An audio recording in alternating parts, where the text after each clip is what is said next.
মহাত্মা গান্ধী বলতেন, প্রথমে ওরা তোমাকে অবহেলা করবে, তারপরে তোমার উপর হাসবে, তারপর তোমাকে আঘাত করবে এবং শেষ পর্যন্ত তুমি জিতবে।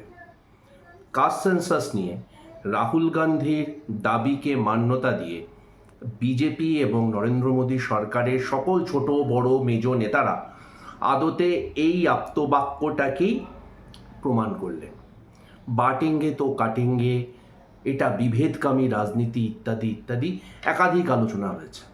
এবং শুধু তাই না, সঙ্গে মিথ্যাচারও হয়েছে যে 1931-এর পর কখনো নাকি কাস্ট সেন্সাস হয়নি। না, আপনাদের যারা যারা একটু বয়স্ক আছেন তাদের মনে আছে আমাদের যখন আদমশুমারি হতো তখন অনেক প্রশ্নগুলোর ভেতর আপনার বাড়িতে কতজন সদস্য আছে, কতজন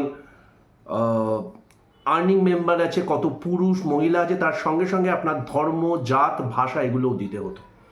দুর্ভাগ্যবশত কোভিডের জন্য জনসংখ্যা গণনা হয়নি, তাই জাত গণনাটাও হয়নি। যাই হোক, থোতা মুখ ভোতা করে দিয়ে নরেন্দ্র মোদী সরকারকে অবশেষে মান্যতা দিতে হলো রাহুল গান্ধীর সঙ্গত দাবির।